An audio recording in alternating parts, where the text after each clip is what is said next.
الكابتن حسام حسن، وما زالت الأزمة مستمرة بينه وبين مصطفى محمد.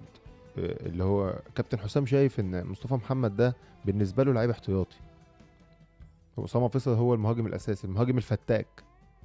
طب انت لو شايفه كده بتجيبه ليه؟ ما تسيبه في أوروبا يا سيدي، طالما انت مش محتاجه انت جايبه ليه؟ انا طول حياتي بعرف ان اللاعب اللي بيجي من أوروبا ده بيبقى فارق عن اللاعب المحلي. انما انت بتجيب لعيب من أوروبا، يعني انا ينفع اجيب محمد صلاح اقعده دكة لزيزو؟ مش منطقي. حتى المتابع اللي زيي مش هيبقى قابلها. ده لعيب محترف بيلعب في انديه كبيره، بيجي من عندي يصنع فارق. انما يجي يقعده دكه، نزله الدقيقه 84. لو مش عايزه يا سيدي ما تجيبوش. انما ما ينفعش لعيب زي كده تقعده دكه. لمين؟ قعدوا دكه لمين اصلا؟ هو عماد متعب في الملعب وانا مش عارف. عندك مشكله معايا يا سيدي ما تجيبوش. انما تجيبه وتقعده دكه لا، مش هينفع. الناس اللي شايفه ان احنا بنقدم كوره او بنقدم حاجه في الملعب وهي شايفه كده، ده يا سيدي دي حاجه ترجع لك. انما احنا لا بنقدم كوره ولا شايف كوره ولا شايف خطه ولا طريقه. يا مؤمن ده في لعيبه ما بتلعبش في انديتها بتبدا اساسيه. في لعيبه ما بتلعبش مع الاهلي وهو بدا اساسي في المباراه دي.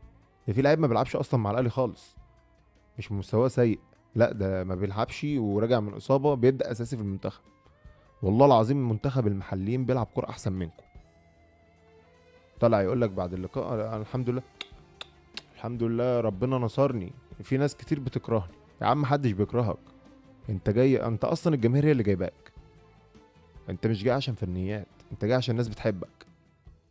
وبقالك سنين هتموت على الفرصه دي، وربنا اداها لك، اعمل بقى حاجه حلوه. انما انت ما عندكش. فاضل لك مباراه جيبوتي هنكسب ان شاء الله، وهنصعد كاس عالم. واتمنى في كاس العالم ما اشوفكش مع المنتخب، او اشوفك بس بطريقه غير اللي انت بتلعب بقى دي خالص. مش هينفع الهرجله اللي احنا بنشوفها دي في الملعب، والعشوائيه واللامركزيه للعيبه مش بمزاجك. ده لا مركزيه غصب عنك. يعني دي مش خطه انت بتلعب في كذا لاعب بيعمل لا مركزيه في الملعب باوامر منك، لا دي عشوائيه لاعبين. مفيش كوره بتتقدم في منتخب مصر محدش يضحك عليك. والله العظيم يعني احنا لا بحب حد ولا بكره حد، بس انا اللي عينيا بتشوفه حلو بقول عليه حلو. يعني محمد هاني